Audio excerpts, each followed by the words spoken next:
So if we had a suspected soft tissue sarcoma, what's the plan? Initial cytology, confirm that it is mesenchymal. So you say, okay, I've got some sort of soft tissue sarcoma.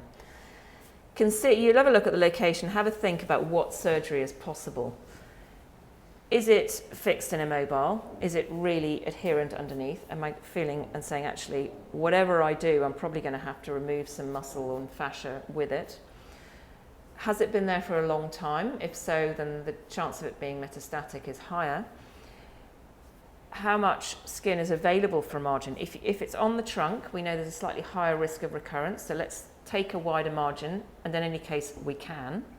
If it's on the distal limb, we haven't got much skin anyway, so let's not worry too much about being too radical because we have a low risk of recurrence. So consider a marginal resection. And biopsy it to get it grade. If you've got the funds to biopsy it, then I would always biopsy it, particularly if it's on the limb, because as soon as it's a grade 2 or 3, then a marginal resection isn't really appropriate. You need to sit down with the owners and say, well, we need to think a little bit harder about this. And if it's a grade 2 or 3, you need to biopsy it to get that, but you also need to proceed with staging because they have a much higher metastatic rate. And again, that's going to impact the kind of surgery you do. You're not going to do an incredibly clever, massive surgery if you don't know what's going on in the lungs. It's a bit like doing, whenever we have a ruptured spleen, we would never go into theatre without x-raying the chest first, because if the chest is completely riddled, you've got your answer, and the owners have to decide whether they want the dog prepared to go ahead with that splenectomy just for a few weeks survival, or whether they actually are ready to just call it a day.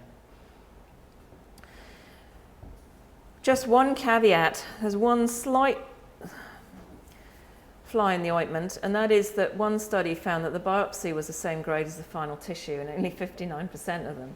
So that's a little bit disappointing, really, but I don't see that we can, I would still stick with this, would be still my plan for suspected soft tissue sarcoma, because at the end of the day, if it comes back as a grade 1 and then the final histopathology is a grade 2, you think, okay, well, that's a shame. But if it comes back as a grade 3 from the beginning, the final histopathology is not going to go backwards to a grade 1.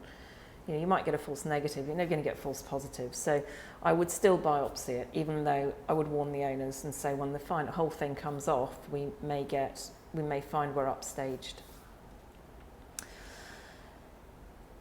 So what do we do if we have incomplete resection? So this is making a plan for excision of a scar. Again, we'll come back to that case later.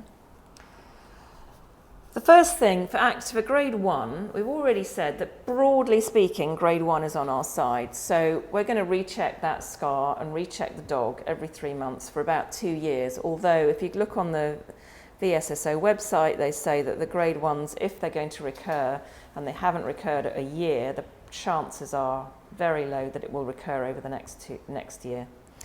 If it's grade 2 or 3, you should talk to the owners. You could do active surveillance, but you should really consider talking to the owners about doing a scar resection, with the caveat that we know that as soon as you start doing scar resection, the incidence of recurrence goes up. We remove the scar, but you have to remove that scar with the same margin that you would have used for the original tumour. So immediately your hole is getting even bigger. So if you started off with a 2 centimetre mass and you were doing a 3 centimetre margin, comes back as grade 2 or 3 with a dirty margin, your scar's probably this long. You've now got to go to 3 centimetres beyond the scar and deep to the scar. So the surgery gets bigger and bigger every time.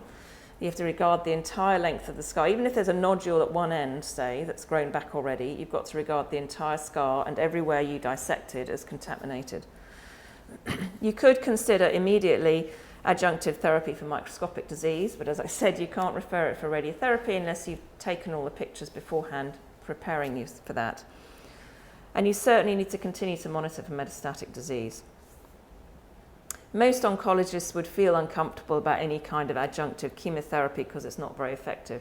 There was a paper, about 10 years ago, looking at metronomic chemotherapy. So metronomic chemotherapy is, I think it's usually lomustine and cyclophosphamide, very low doses daily, and there was some evidence that it delayed recurrence of soft tissue sarcomas, but I think most oncologists nowadays feel that that's probably not very robust.